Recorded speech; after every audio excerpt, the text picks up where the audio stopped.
when you include the spring, and I think it's 11 now here in the preseason. And it's just a body of work over time. Right behind him, Dan.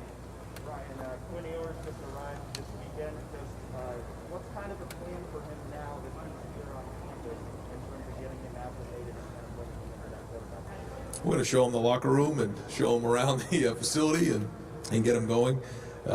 He's obviously just got here and kind of in the middle of camp, so we have a good plan in place to try to get him kind of going here in camp. He's had a great attitude. Happy he's here. First time we've been able to ask you about just kind of what it's like having him here, what kind of practice you can bring in recruiting, and kind of what it's like having him here. Yeah, it's a very, very unique situation for sure. I think when you think about everything we went through with JTT and now with Quinn, it's just kind of, I guess, becoming a little bit more normal, these unique situations. But we're very, very excited to have him here. He's got a tremendous amount of talent. His family are awesome people, and he's about the right things. And early on, I actually offered him when he was in 8th grade. It was really pretty neat. Saw him at an early age, kept recruiting him, built that relationship, and obviously very, very excited that he's a Buckeye. Hey guys, feel free to lower your mask when you ask questions. Second row left, Steven. Just for the sake of asking and getting it out of the way, I know there's no expectation of playing ultimately starting quarterback for the team, so for the sake of, could we see him play this year, even if it's in garbage minutes, given the already decided game? I don't know. It's a long, long way to January, so I guess anything could happen. But we're just going to take it one day at a time and just see how everyone's working in that room. I think overall the quarterback room has made some good progress this year. I think when you look at all the guys, I think Jack and Kyle have both grown, and so we'll kind of see how things shake out. But we got another week of camp, and then once we kind of break on Saturday, then it's all kind of Minnesota. I think that's where we start looking at depth charts and where guys are. But we're a long way away from that when it comes to Quinn. Right in front, Bill. Ryan, you guys already had a lot of players, right? Now you insert Quinn in there, obviously draws a lot of attention. Changes probably your thinking 22 and 23 recruiting as well. It just seems like it alters a lot. Maybe ideally we would like it to be a little more smooth than this. It's like how did you weigh sort of what's easiest and best for you guys as a program and what's easiest and best for everybody? I think we have to look at it. I think I mentioned it before, kind of year to year, because of all the things that go on. When we recruit guys, the first thing we tell them is that we're going to recruit the best players in the country. That's my job as the head coach at Ohio State is to bring in really good players. And these guys are here to compete. With everybody in that room. So we'll continue to recruit great players. We certainly don't want to lose anybody. That's not why we bring guys in here. We bring them in here to develop, and I feel like guys develop here as good as anybody in the country. So it's a room with a lot of growth right now. Where it goes moving forward, I don't know. We'll continue to recruit guys in each class, and then take it as it goes. Does it change the conversations you're able to have with 2023 quarterbacks in particular now that Quinn's timeline is a little different than it was initially? Yeah, I think so. I think everyone looks at that exactly right. But you never know. I mean, like the best laid plans don't always work that way. You think you have it all figured out, and all of a sudden something changes really, really fast. So. I think if guys believe that they can come in and play, and they believe in who they are, and they come in with the focus on developing, then we got the right fit. But yeah, I think that now that it's been a little bit of reclassification, I think that the 23 class certainly it looks a little bit different. Over here to the right, Austin. Ryan, have you guys received any update on Paul yet? Yeah, so EA is he's done everything we've asked him to do. He's paying his own way.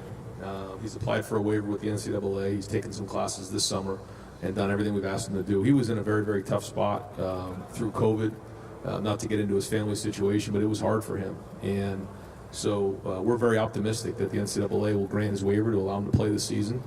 And so, again, really hoping that it works out for him because, again, he's done everything we've asked him to do. And I think when you get the details of everything he's been through over the last year, 2 years, but certainly in the last year with COVID, I think, you understand kind of why things are the way they are for him. So, again, very optimistic that he'll get the waiver. Are you frustrated at all with the way that this process played out now in the middle of camp? And like you said, you've been doing everything up to this point. Yeah, I don't, it's, again, there's a lot of things coming out of COVID that we have to work through. It's certainly not ideal for him or us to not know if he's going to be eligible or not. He's been getting a decent amount of reps. That's a little unsettling when you think if he doesn't get his waiver, he'll be ineligible to play right now. So that's hard on him, but hopefully we get a quick response so we can get him some information and us some information so we can move forward. Front row middle. Bill? Ryan, how much separation is there in CJ? What has he done to separate himself, and how has he been? Yeah, I thought the scrimmage went well. I thought guys played well across the board. I don't know how much separation, I'm not sure, but I'll say that every day he's been competing. He's been taking care of the football, making good decisions. He's been a leader. Those are all some of the traits that we're looking for, and certainly moving the team down the field to score touchdowns is something that we look for. And how did he, you told all these guys, how did he take it, how did Jack, and how did Falcon? Yeah, they've been great. They've been great. They understand no decisions have been made yet, but that's where it's at, and that's part of the process is communicating. And I think we do a really good job of that, understanding, okay, here's where you're at, here's what you're doing well, but these are the areas that we need to improve in. And that's for everybody across the board. And so it's a long season. That's what I think all those guys understand and will continue to understand is that, we're talking about going all the way to January. And so, everything that, that my experience is we're going to need everybody. And, one thing's for sure, there's going to be one starter, in terms of that first play. I always say that against Minnesota. And then at that point, we see where it goes. What separation really started to happen? I don't think it was 1 point. I just think, again, it's a kind of a body of work over the last, 26 practices. And, we're starting to get to that game week now. It's coming around the corner. So, we have to start making some decisions. Right behind him, Rob? Ryan, it's tricky with Quinn, right? Because on one hand, he has every right to make money off NIL. And yet, the other hand, you've got a guy, you guys preach brotherhood and being there for the guy, and yet his teammates at Carroll aren't going to have him. Have you talked that through? How do you sort of work that out with your own guy? Yeah, I think this is all new to everybody. And, everyone has a unique situation. And I know it was hard for him to leave his high school teammates. I know it was very, very hard for him to say bye to his high school coach. They were very, very close. And it's just one of those things that, we have to start embracing different situations like this. And I know our guys are going to do the same thing. They'll embrace it on the team. It's again, not something that we haven't had different, high-profile guys come into the program. And that happens here. And so, he'll do a good job of kind of working his way in, earn the respect of the team, and they'll embrace him. Right behind him, Patrick? Ryan, we were asking Kevin last week about Kevin Wilson, about mobile quarterbacks. Obviously, that's been a big thing. Even with the Dwayne, he still was able to move and whatnot. How important is that to have from these guys, whoever wins the job, and how are you seeing that part of their game come along? Yeah, we look at it like the first thing you have to be able to do is be accurate with the ball and be a great decision maker. That's first and foremost because we have to be able to throw the football. But if you can create with your feet, if you can extend, if you're athletic enough to read a defensive end and win 80% of the time, then that's good enough. Anything on top of that, like Justin, is kind of gravy. So everybody that we recruit has to have some sort of athleticism in some way, shape, or form. I wouldn't categorize Dwayne as a dual threat, but he did it enough to get the job done. And I think these guys can do the same thing. Over here to the far right, Dylan? Last week you mentioned that it was a big week in terms of establishing an identity for the team. How's that progression gone, and how comfortable are you with that identity that's starting to take shape? Yeah, I thought that we midweek last week, we're in camp. It was a grind. Nerves were raw, and I think we really finished the week really well. I thought the scrimmage was really physical on Saturday. We got, I think, maybe over 15 to 20 guys grayed out as champions, and I was very impressed with the way we finished the week. Very workmanlike. It was hard. We had 3 hard physical practices, and now, as we head into this week, same type of thing. I think we are creating an identity. I still think that the leadership needs to come on in terms of having a voice with each unit. But by the end of the week this week, guys have to become game ready. And what's game ready? Game ready is different for different people. What's game ready for Chris Olave and Zach Harrison is different for Denzel Burke and Emeka Ibuka. So everyone's kind of different, but that's the goal by the end of the week here.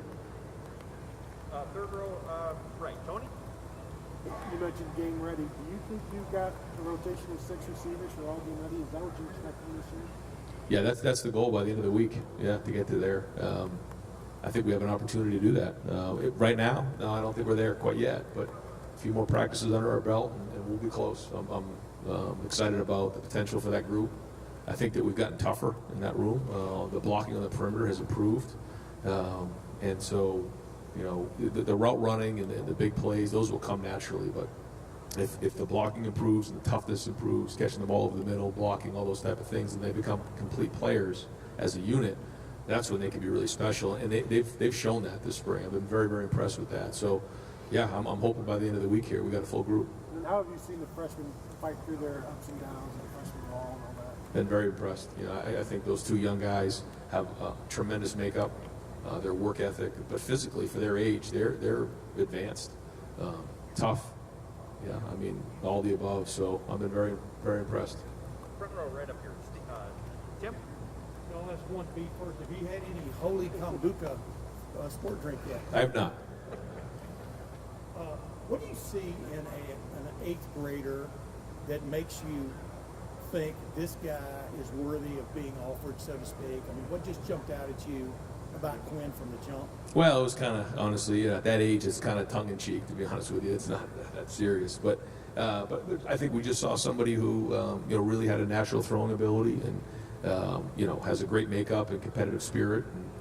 And so, when you combine all those things and then playing at a great school with a great program and what he's done there, add all those things up, it's a great package. But even today, did his arm jump out at you? I mean, did his throwing ability, what caught your eye about him today? Like I said, he's just trying to figure out where to stretch out right now. So, we'll see. We're a long way from all that. Third row left. Joey?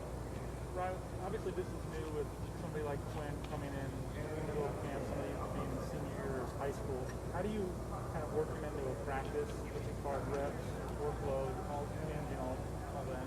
That's what we're going to figure out. But there's some other guys who, we're playing a game here in 17 days, I think it is. So we got to get those guys ready first, and then we'll bring them along as it goes. Third row far left. Nathan?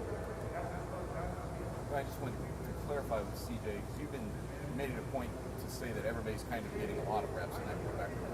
When you say that he's separating, do you start now to separate the reps in that room too? A little bit, not as much as if it was game week just yet. No, so we're still going to spread those reps around the best we can this week, but we're working towards that right now. Anything specifically from the scrimmage on the defensive side of the ball that still concern you, maybe especially from the linebackers in the secondary who have so much turnover? I mean, when you look at the film of our scrimmage, I thought it was excellent on defense. I thought we were contesting throws on the perimeter. Impressed with some of those young corners. I thought it was really well done up front. I thought there was a lot of energy and got a few 3-and-outs in there. I thought we tackled okay. It's not all perfect. We got work to do. We got a lot of work to do. But it was competitive. It was energy, and it was a big step for our defense. Second row right. Clay? How was Quinn accepted by the group? How did he fit in today? Yeah, good. I mean, the guys are great. They get it. They understand what's going on, and I think they see somebody who's stepping in a tough spot, and so they're embracing. Third row left. Doug Lemery. Ryan, with the receiver rotation, when you have two veterans like Garrett and Chris who are as good as anybody in the country, might you rotate less there than you maybe would in the slot where Jackson is quite as experienced? How do you think that might work out? Yeah, we like to rotate, as you know. So if guys are, again, game ready, then they're going to play. Now, how much can they handle? That's another question. I do think that Chris and Garrett have proven that they can handle a bunch of reps in games, more than probably anybody that I can remember since we've been here. Maybe Terry McLaurin was the only other one that could play, north of 40 to 50 snaps in a game. So we'll see. But if, Julian's had a really good camp, Marvin's played really well, Mecca's played well. So, those guys are going to get in the game, and that helps them. I think that when you look at late in the season and, as you start getting into November and December, having, guys that can get in there and take some reps away from those guys, it goes a long way so that they're fresh late in the season and they're fresh in the fourth quarter. We talked a lot last week about Juwan Jones and some of the shuffling on the offensive line. Was that first line together a lot with Nick at left, and Meyer at Thayer at guard, and Dewan at right tackle? Was that in the scrimmage? What did you see in the scrimmage from that group? Yeah, there's been some movement back and forth on that, but I think that when Dewan's played right tackle, he's done really well. He's had a good camp for himself. I think that Nick is also from moving right to left at times and then back to right at other times. He's handled that very well. It's different though. Playing right tackle and playing left tackle is different. Your punch with your left hand is different than your punch with your right hand. And Nick's very, very conscientious. He's really sharp. He learns very, very quickly. So again, that move for him is not something that's he doesn't look like a fish out of water. He's doing great. Over here to the far right, third row, Mark. Yeah, Coach, getting back to Stroud, how did that relationship develop? When did you see him, and what attracted him to you, and how did that go about? Yeah, it was a little bit later in the process. He was a little bit of a late bloomer, and we recognized him late in the process and looked at our room and realized that because of our numbers and depth, we needed to add one more piece to it. And we're obviously very excited to get it when it worked out. He's kind of come in and done everything we've asked him to do. A couple of times for a couple of parts. Second row middle, Rob.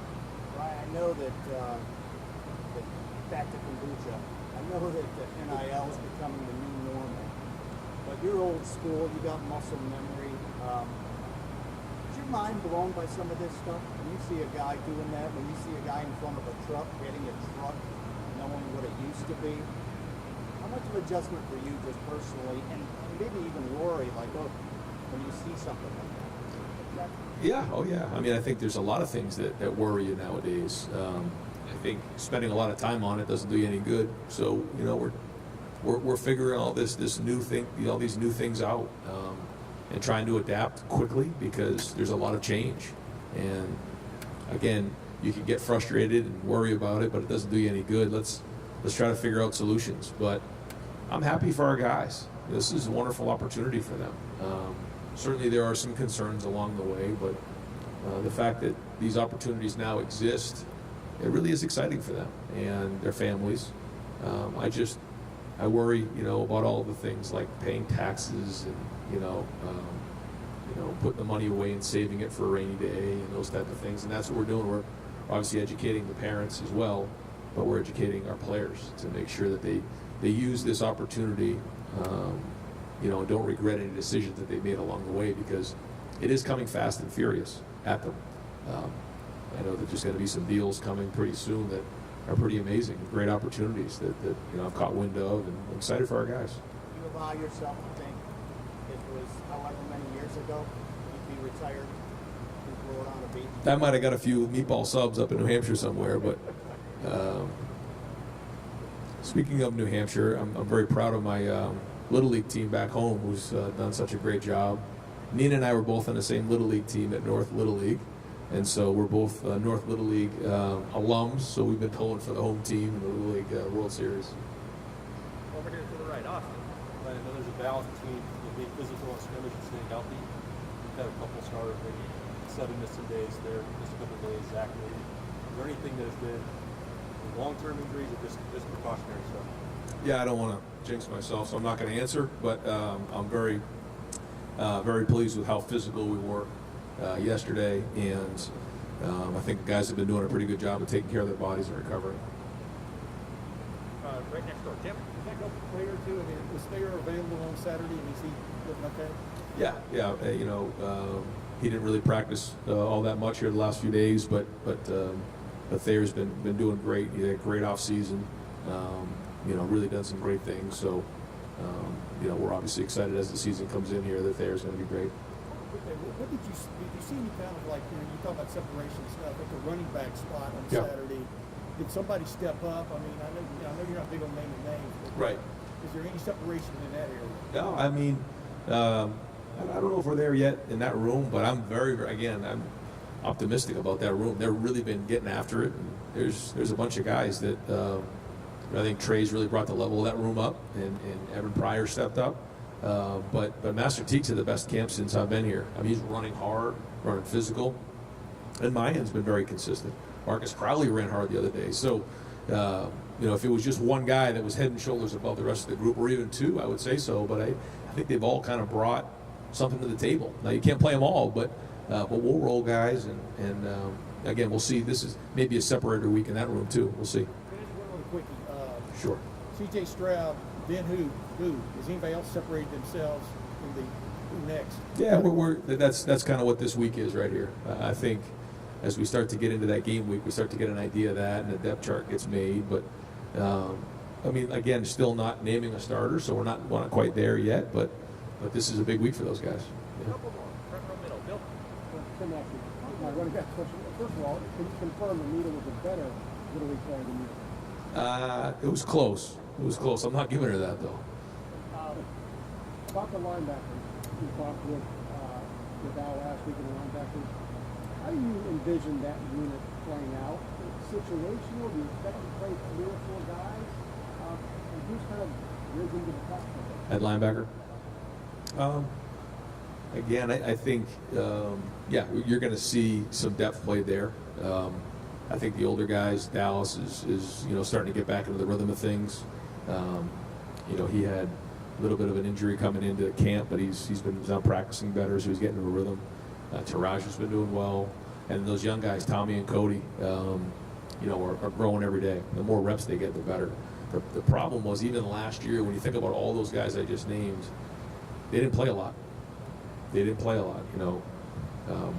Pete and Tuff and Barron and Justin, when you look at the majority, they got all those snaps. So they're very conscientious. Al does a great job with the linebackers, but they just haven't played and practiced a ton, real game situations. So every time they come off the field with a scrimmage situation or, team reps under their belt, they're getting better. So again, that's another position I think you're going to see us roll. In terms of the health of the quarterback 7 and 10, what can you say about that? Yeah, they're back and practicing. So, I think Coach Combs said the other day it was like the first time they've really had the entire secondary out there practicing. And we got a pretty big secondary, so that was encouraging. Over to far left. Bill. Ryan, you said back in 2019 you got a starting quarterback. You guys were really looking at that kind of ride JK early in that season just to kind of get Justin comfortable. I know you don't have a JK, but you do have a massive offensive line and depth of running back that you're talking about. Do you see it playing out similarly here at the start of this season too? Well, I think everybody on that whole offense has got to help with the young quarterback across the board. I think our tight end's got to play veteran. Jeremy's got to play veteran. We need those guys in there. The running backs have got to bring it, like you said.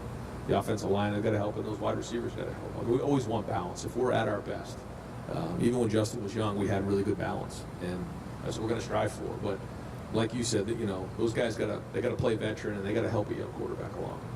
And last question, second row left, Steven. One more quick kind of related question. In the name of you wanting to have a quarterback in every class, technically he was your 2022 quarterback, or now he's not. Do you feel the need to replace him in that class at all? We'll kind of see how it plays out. We're going to recruit everybody right now and recruit guys in his class and the next class and the class after that. We'll come up for air in January and see where this thing's at. And finally, a quickie from Dave. Ryan, is there a concern you've had entering camp that's already been alleviated to some degree? That's a good question. I would probably say, coming out of, last week, I just was really excited about how physical we were, and I guess, not that I had a question mark there, but I've just been very, very excited about that. I just thought that, guys were coming off the ball and there was physical running and tackling and just was really impressed with that. Again, not that it was a concern, but I slept good last night or Saturday night after just seeing how physical guys were. And there was a lot of mistakes. We had a long way to go, but if we can play that physical and we play with that kind of effort, then we'll have a chance to have a good team. Can I interrupt one real quick, Ryan? I'm Sure. We're getting the specialists today. Can I just ask you how you feel about the punters and the kickers right now? Yeah, sure. They're obviously Brad comes back and he's played in games, so he's got to be kind of the leader of that group. He's again got to be great. Jesse's come in and shown that he's got a strong leg. He's a mature guy, but he's assimilated pretty well, I think. For coming from Australia, and he's got a team to kind of become one of the guys. He's got a new country he's got to move into. I mean, there's a lot of things there, but he's done a good job, and I think the guys appreciate that. And as tough as a punter can be, he's shown some toughness there. I think maybe the fact that he's played rugby or whatever it was he played over there, Australian rules football, he's got a little edge to him, and I think the guys appreciate that. And then in the place kicking, Noah and Jake have been working through and battling for that job. And at the end of the day, it's going to come down to the guy who's the most consistent. We don't need guys to make 55-yarders. We just need to make sure they're consistent. Inside of 25, somewhere in that 30-yard range. They just got to be good. And if we can do that and just make sure that they're strong there, then we'll be okay. And then all the kickers are working on kickoffs. So a little inexperience there, but a good group, and they've had a good summer and a good preseason. Thanks, guys.